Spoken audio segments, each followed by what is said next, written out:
Hello friends, welcome to a channel all exam preparation. तो friends, जैसा कि आपको पता है कि अपने बार क्यूटीसी लेवल 2 में आने वाले टॉपिक्स को कवर कर रहे हैं। ठीक है।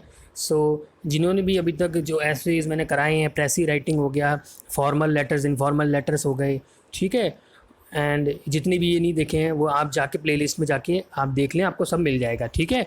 और साथ ही साथ फ्रेंड्स, मैंने अभी थर्ड पार्ट भी डाला था वोकेबलरी द इमेजेस का, आप जब आपकी डिमांड पर, तो वो भी आप देख लें जिन्होंने भी नहीं देखा है। ठीक है, वो बहुत इंपॉर्टेंट है, बहुत इंपॉर्टेंट है। उसकी हेल्प से आपको ईजिली वो कैब्स याद हो जाएंगी। ठीक है, इमेजेस के फॉर्म में 3 पार्ट डाल दिए मैंने, तो आप प्ले लिस्ट में वो भी आपको अवेलेबल हो जाएगा। ठीक है। सो फ्रेंड्स, आज का ये जो मॉक है वो मॉक 9 नंबर है। ठीक है फ्रेंड्स। सो जिन्होंने भी 8 मॉक नहीं देखे हैं वो भी जाके देख लें। वो प्योरी प्रीवियस ईयर पे बेस्ड है सारे क्वेश्चन, सारे क्वेश्चन बहुत मोस्ट इंपॉर्टेंट है। ठीक है, तो प्लीज़ आप जाके देखें जिन्होंने अभी तक नहीं देखा है। ठीक है फ्रेंड्स। सो फ्रेंड्स, स्टार्ट करने से पहले आपको मैं एक ही बात कहूँगा, प्लीज़ आप चैनल को सब्सक्राइब कर लें, लाइक कर दें, शेयर कर दें। ठीक है, और टेलीग्राम चैनल को भी ज्वाइन कर लें जिन्होंने अभी तक नहीं किया है। ठीक है। और प्लीज़ फ्रेंड्स, ये वीडियो स्टार्ट करने से पहले प्लीज़ लाइक जरूर कर लेना फ्रेंड्स। जैसे ही आपने वीडियो देखा प्लीज़ लाइक कर दें। ठीक है। और कोई भी डाउट्स हो तो आप कमेंट में पूछ सकते हैं। ठीक है, किसी से भी रिलेटेड हो आप। ठीक है। सो स्टार्ट करते हैं। देखो फ्रेंड्स, जैसा कि फ्रेंड्स मैंने अभी 8th वाले मॉक में आपको ये क्वेश्चन दिया था, तो फ्रेंड्स आप ये अटैम्प्ट नहीं कर रहे हैं। आप ये, जैसे मैंने आपको क्वेश्चन पूछा था तो आपने किसी ने भी बताया नहीं इसका आंसर। ठीक है, तो आप एटलीस्ट बताएं, ट्राई तो करें आप एटलीस्ट। आपका चाहे क्वेश्चन आंसर जो है, क्वेश्चन गलत, आंसर जो है आपका गलत हो या ना हो, उससे वो डजेंट मैटर, बट आप कम से कम ट्राई तो करें। ठीक है फ्रेंड्स। सो प्लीज़ आप क्वेश्चन को ट्राई करना चाहिए आपको। ठीक है। सो आगे से मैं जब आपको क्वेश्चन दूंगा तो आप ट्राई ज़रूर करें। ठीक है। अभी तो मैं आपका इसका आंसर बता देता हूँ। देखो क्या क्वेश्चन था। My uncle frequently goes to abroad on business by air. क्या क्वेश्चन है। My uncle frequently goes to abroad on business by air. देखो इसका आंसर क्या होगा, बी में आंसर होगा। The answer is B. क्यों होगा, देखो फ्रेंड्स, अब यहाँ पे अब्रॉड लिखा है, यहाँ पे गोज़ टू लिखा है। अब आपको पता है कि goes doesn't take preposition, goes doesn't take preposition, मतलब टू नहीं आएगा। टू प्रपोजिशन है तो it doesn't take preposition to. ठीक है। So to is remove, to को रिमूव कर देंगे तो my uncle frequently goes abroad on business by air. ठीक है फ्रेंड्स। तो इस एरर इस हिसाब से सेंटेंस फ्रेम हो जाएगा। क्या, माई uncle frequently goes abroad on business by air. ठीक है, तो गोज के साथ टू नहीं आता। ठीक है। और साथ अब ये भी बोल सकते हो, देखो फ्रेंड्स, अब ये ब्रॉड है तो इसका मतलब खुद यही होता है, इन और टू अनदर कंट्री।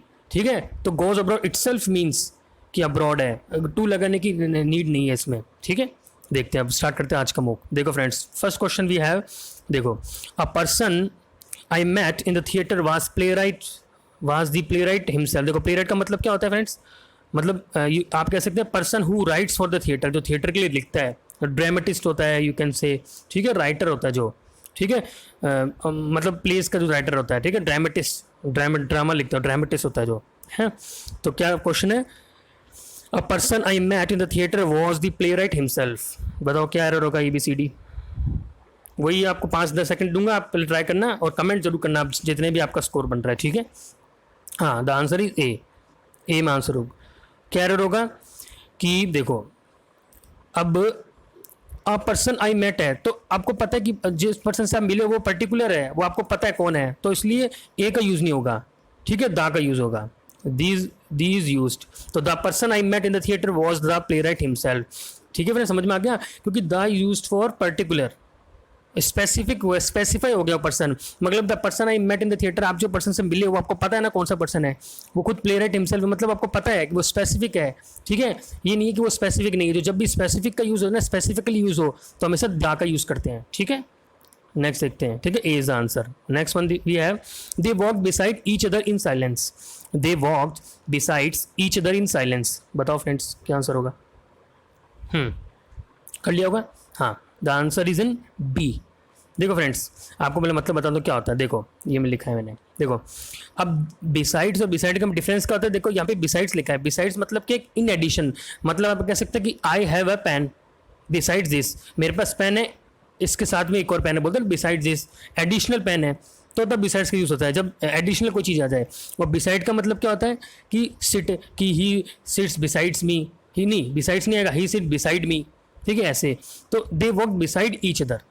ठीक है, तो बी में एरर होगा, ये बिसाइड्स में ऐसे नहीं आएगा, क्योंकि they walk beside each other in silence, मतलब बिसाइड मतलब ही सिट्स बिसाइड मी, मतलब टू द नेक्स्ट, साइड में बैठा है, तब बिसाइड का यूज होता है। बिसाइड्स अब ऐसे कर लो कि एस आ गया एडिशनल, तो एक एडिशनल पार्ट है, ठीक है। मेरे पास एक पेन है, बिसाइड इसके अलावा भी एक पेन है, ऐसे एग्जाम्पल ले लो, ठीक है। Beside is use for in addition, apart from that, इसके अलावा भी मेरे पास एक बुक है, ऐसे एग्जाम्पल ले लो। और बिसाइड मतलब ही सिट्स बिसाइड मी, है ना, ऐसे, ठीक है फ्रेंड्स, समझ में आ गया। तो एस नहीं आएगा। नेक्स्ट क्वेश्चन देखते हैं।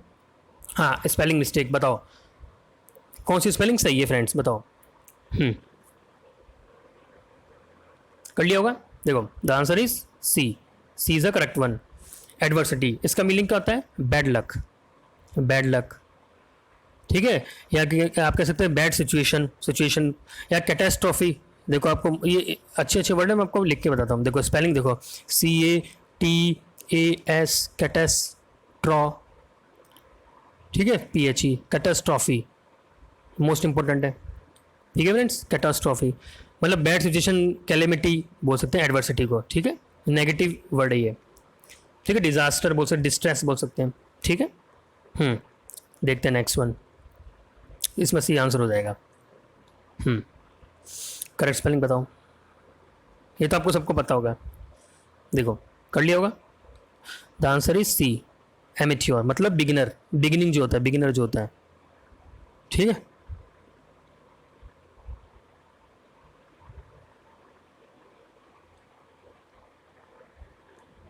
ठीक है, एमेच्योर। और क्या कह सकते हैं अपने? नोविस कह सकते हैं, नोवाइस, ठीक है। नोविस, नोवाइस जो भी है, ठीक है।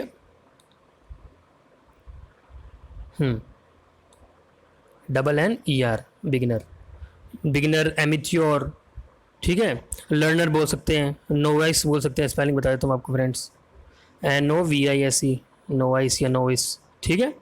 सीधा आंसर। नेक्स्ट देखते हैं। We insist on you leaving the meeting immediately, ये अच्छा है, एरर, ठीक है। देखो ये सेंटेंस इंप्रूवमेंट स्टार्ट हो गया अपने। We insist on you leaving the meeting immediately, देखो बताओ क्या होगा friends? You to leave, your leaving, you leave, या नो इंप्रूवमेंट। देखो कर लिया होगा फ्रेंड्स। देखो मैं आपको रूल बताता हूँ पहले, फिर इसका एरर बताऊंगा। वैसे पहले आपको इसका आंसर बता दूँ, तो इसका आंसर क्या होगा? बी होगा, बी इज द आंसर। देखो क्यों होगा? देखो फ्रेंड्स, जब भी नाउन या pronoun before a general should be in positive, मतलब पॉजिटिव केस होना चाहिए, ठीक है। पॉजिटिव केस, आप कहोगे पॉजिटिव केस क्या होता है फ्रेंड्स? देखो बताता हूँ। देखो पॉजिटिव केस का मतलब क्या है? जैसे माई आ गया, आवर आ गया, ठीक है, योर आ गया, ये जितने भी है ना, ये सब पॉजिटिव केस हैं, ठीक है। ये सब हिज आ गया, हर आ गया, इट्स आ गया, देयर आ गया, ये सब पॉजिटिव केस के अंदर है, बोलते हैं पॉजिटिव केस आते हैं, ठीक है। तो यहाँ पे यू है, तो यू की जगह क्या आ जाएगा? योर आ जाएगा, ठीक है, क्योंकि जेरेंड आ गया। और जेरेंड की, रुको सॉरी फ्रेंड्स बताता हूँ। देखो वापस बताता हूँ। अब ये जेरेंड मतलब क्या होता है पता है ना आपको? जब भी ING आ जाए तो जेरेंड होता है वो, जब भी ING आ जाए वो क्या होता है? जेरेंड होता है, ठीक है। जैसे she is dancing to please the audience, तो डांसिंग क्या है? ये जेरेंड ही तो है। ING आ गई ना वर्ब की, जब ING वर्ब प्लस ING आती है तो वो जेरेंड बोलते हैं उसको, ठीक है। वर्ब की ING इज कॉल्ड जेरेंड, ठीक है। जैसे she is taking classes for dancing, ऐसे ही इज ड्रिंकिंग वाटर, ये सब ING के फॉर्म आ गई ना, तो ये जेरेंड में फॉर्म है। जैसे आप एक एग्जाम्पल देता हूँ आपको, जैसे यहाँ पे योर आ गया तो और क्या हो सकता है? देखो आप ये बोल सकते हैं कि it dependent upon your reading of the situation, it dependent upon your reading, your, देखो योर रीडिंग, ठीक है फ्रेंड्स। योर आगे, रीडिंग आगे, जेरेंड आगे, तो इससे पहले पॉजिटिव केस का यूज होगा, बस आपको ये हमेशा याद रखना है, ठीक है। तो इसका आंसर बी हो जाएगा, इसका आंसर बी हो जाएगा, ठीक है। We insist on your leaving the meeting immediately, ठीक है। नेक्स्ट देखते हैं। देखो ये लिखा है, before a general positive case that is your leaving should be used, ठीक है। Positive case that is your leaving should be used. Next देखते हैं। I made him to do the project against the wishes, I made him to do the project against his wishes, to be done, to have done, do या no improvement. देखो ये भी rule है, अच्छा है। इसका आंसर क्या होगा? पहले देखो, सी इज आंसर, ठीक है, सी इज आंसर। अब देखो क्यों यहाँ पे मेड आ गया, तो मेड आ गया ना, तो टू का यूज़ नहीं होगा, मतलब you can say bare infinitive, we use bare infinitive, मतलब इन्फिनेटिव विदाउट टू, ठीक है। आफ्टर दीज वर्ड्स, अब देखो कुछ वर्ड्स हैं, जैसे यहाँ पे मेड आ गया, तो आपको कोई और वर्ड्स आ जाए तो मेड आ गया, ठीक है, नीड आ गया, ठीक है, हेल्प आ गया, सी आ गया, ठीक है फ्रेंड्स, ये वर्ड्स हैं। कुछ वर्ड्स ऐसे हैं जिनके साथ टू यूज़ नहीं कर सकते। अब एग्जाम्पल बताता हूँ आपको, देखो जैसे आप बोल सकते हैं we made her to sing a song, we made her sing a song, तो वी मेड हर टू नहीं आएगा, we made her sing a song हो जाएगा सीधे, समझ में आ रहा है। अब सब नीड का देखो, जैसे नीड है ना, नीड आता है, जैसे बोलते हैं ना you need not to worry about this, you need not to, तो टू नहीं आएगा, you need not worry about this हो जाएगा, ठीक है, you need not worry about this, ठीक है फ्रेंड्स, ऐसे करना है आपको। आ रहा है फ्रेंड्स समझ में? नेक्स्ट देखते हैं, तो इसमें जो आएगा टू आ जाएगा, डू इज द आंसर, मतलब C is the answer, I made him do the project against the wishes. जब भी मेड आ जाए, हेल्प आ जाए, डेयर आ जाए, नीड आ जाए, सी आ जाए, हेल्प आ जाए, जितने भी वर्ड्स हैं, तो हमारे टू का यूज़ नहीं होगा वहाँ पर, ठीक है। नेक्स्ट देखते हैं, देखो यहाँ में लिखा हुआ है, और आप ये भी कह सकते हैं फ्रेंड्स, जैसे make when used in active voice, मतलब जब एक्टिव वॉइस, अब ये जो सेंटेंस है, अब जैसे एक्टिव वॉइस है तो बेयर इन्फिनिटिव यूज होगा, पैसिव होगा तो make when use in passive. अब ये याद रखना फ्रेंड्स, जब पैसिव में सेंटेंस होगा ना तब टू का यूज होगा, याद रखना, ठीक है। जैसे एग्जांपल देता हूँ मैं आपको, जैसे ये देखो सेंटेंस देखो, the politician was made to resign after the scandal, ठीक है, the politician was made to resign after the scandal. अब आप सोचोगे कि सर ने तो कहा था कि मेड के साथ टू नहीं आता तो टू रिमूव कर दो, नहीं फ्रेंड्स, ये पैसिव में, मतलब वॉज आ गया ना, वॉज फॉर्म बन गया, जैसे मैं आपको बताया था कि जैसे फॉर्म होती वॉज वर, ठीक है, इस हिसाब से पैसिव में यही तो होता है सेंटेंस में, आपको पैसिव क्लास में आगे बता दूंगा, ठीक है, आगे आने वाली है बस पैसिव की क्लास, एक्टिव पैसिव की। तो वॉज मेड आ गया, तो ये sentence it means it is in passive form में ही है, तो was the politician was made to resign after the scandal, मतलब ये जो सेंटेंस है बिल्कुल करेक्ट है, ठीक है, इसमें आप टू नहीं हटा सकते, क्योंकि मैंने आपको सीधे से यहाँ पे बताया है कि made when use in passive voice take infinitive, जब पैसिव वॉइस में सेंटेंस होगा तो इट टेक्स इन्फिनेटिव, मतलब मेक के साथ इन्फिनेटिव आएगा, मतलब टू यूज कर सकते हैं, और जब एक्टिव हो तब यूज नहीं कर सकते, ये भी आपको रूल याद रखना है, ठीक है, जल्दबाजी में ये मिस्टेक हो जाती है, और बाकी मैंने आपको वर्ड्स बताए तो तब याद रखने ही है, ठीक है।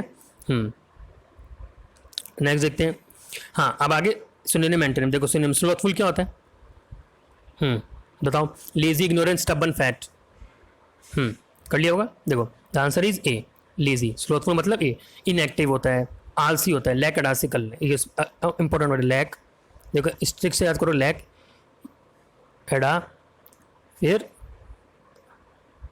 इसिकल, lackadaisical, LACK lack, ADAISICAL, ठीक है, लैक एडासिकल, ठीक है friends, lackadaisical, inactive, lazy, ठीक है, ये स्लोथफुल बोल सकते हैं अपने, लिथार्जिक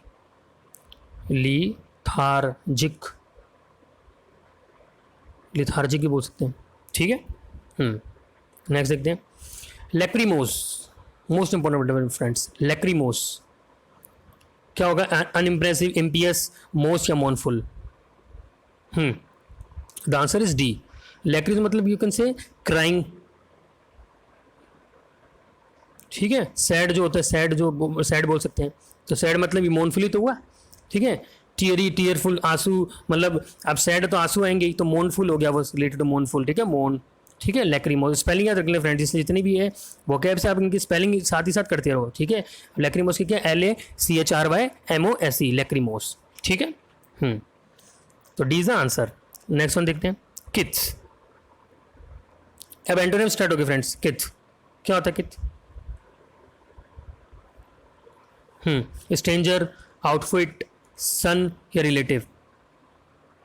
अब देखो पहले किथ का मतलब पता होना चाहिए आपको, क्या होता है किथ का मतलब, एक्वेंटेंस, फैमिली, ठीक है, रिलेटिव्स होते हैं, फैमिलीज होते हैं, ब्लड रिलेशन जो होता है, ठीक है। अब ये किथ है तो स्ट्रेंजर क्या है, वो तो स्ट्रेंजर ही है, फैमिली से थोड़ी रिलेटेड है, स्ट्रेंजर हो गया वो, रिलेटिव्स तो है नहीं वो, ठीक है, तो इज द आंसर, ठीक है फ्रेंड्स। और एक मोस्ट इंपॉर्टेंट वर्ड है इसके लिए फ्रेंड्स, लिख के जाता हूँ, कॉन्सैंग्यूनिटी, देखो CON, SAN, स्पेलिंग देखते रहना, GUI, ठीक है, NITY, कॉन्सैंग्यूनिटी मोस्ट इंपॉर्टेंट है, ब्लड रिलेशन इसको ये बोलते हैं, कित एंड किन नहीं बोलते हैं इसको, CON con, SN sanguine, SAN GUI NITY, ठीक है, GUI NITY याद रखना।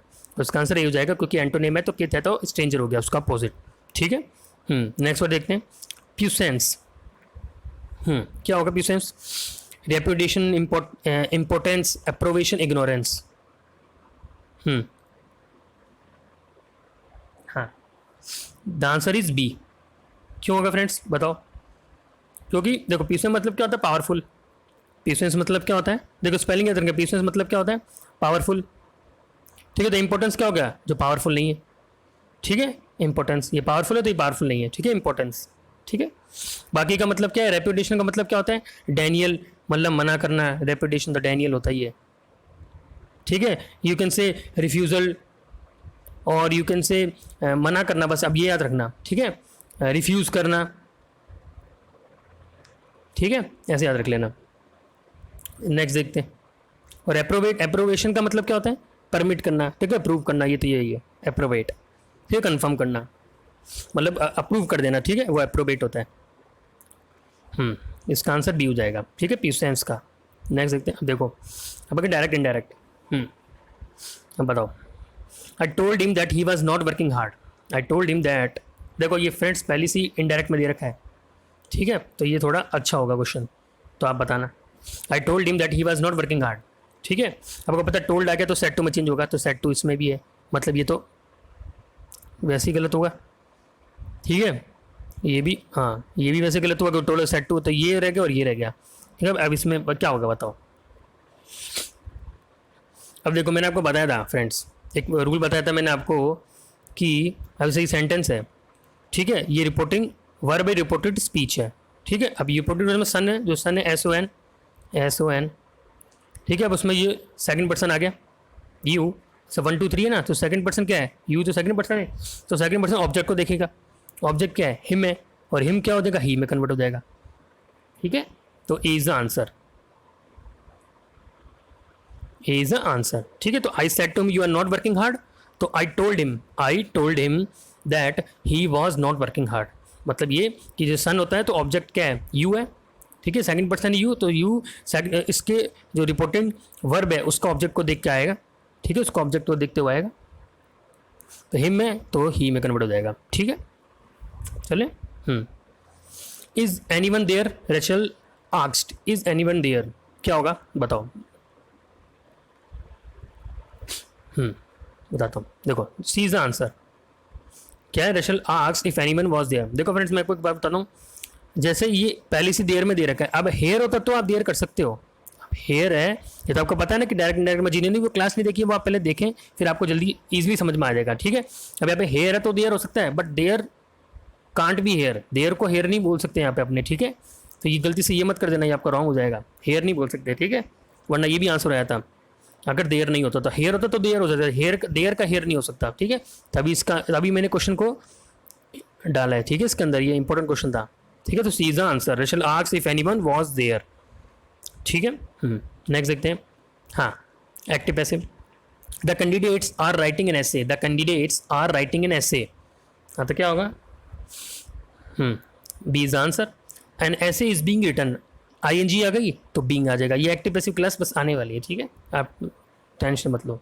N essay is being written by the candidates, ठीक है, इज बीइंग ING आती है तो बीइंग का यूज होगा, इज बीइंग रिटन, देखिए बाकी ऑप्शन तो वैसे ही नहीं होंगे क्योंकि सब पास्ट में ही है, तो वैसे ही गलत हो गया, ठीक है। तो B is the answer. Next देखते हैं, get your walking papers, idioms, क्या होगा? Compromise, get fire from job gracefully, या टू साइन ऑन पेपर्स, क्या होगा? The answer is B, get fire from job, मतलब गेट योर वॉकिंग पेपर से लग रहा है ना, गेट योर वॉकिंग पेपर से ले जाओ अपन पेपर्स, मतलब ठीक है, तो get fire from the job, ठीक है, get fire from the job मतलब फायर कर देना उसको, जॉब से निकाल देना उसको बोलते हैं, ठीक है। मतलब बोलते हैं ना, जैसे आप हिंदी में, तो हिंदी में से आपको समझ में थोड़ा हिंदी से भी अंडरस्टैंड हो, गेट योर वॉकिंग, अपने वॉकिंग पेपर्स लाओ, ठीक है, गेट योर, मतलब ऐसे ठीक है, फायर निकालने के लिए। ठीक है, आप ये सबको आप ऐसे याद, थोड़ा ट्रिक से भी याद किया करो। अब जैसे इसमें तो आपको इसमें थोड़ी इतना अंदाज़ा नहीं हो रहा है, बट ठीक है, तो ईडियम को भी आप थोड़ा समझ के याद करोगे तो आपको ईजिली समझ में आ जाएगा। ठीक है, तो इसका आंसर डी हो जाएगा। नो द रोप्स, अब देखो मैं रोप्स को जानता हूँ, नो द रोप्स तो सारी डिटेल्स जानता हूँ, 200 डिटेल्स, बाकी ये तो होगा नहीं, ये होगा नहीं। ठीक है, आप ऐसे भी थोड़ा ईडियम के फ्रेजेस को भी थोड़ा पढ़ना जरूरी है, बट ट्रिक से भी आप याद करोगे तो ईजिली याद हो जाएगा। ठीक है, to understand the details, know the ropes. ठीक है फ्रेंड्स, सो आई होप आपको समझ में आएगा फ्रेंड्स। अगर समझ में आए तो चैनल को सब्सक्राइब करना, लाइक कर देना, शेयर कर देना, और जिन्होंने भी अभी तक टेलीग्राम चैनल को ज्वाइन नहीं किया है वो टेलीग्राम चैनल को भी ज्वाइन कर लें। ठीक है, so it's enough for today, so thank you so much, stay safe, stay home, bye bye.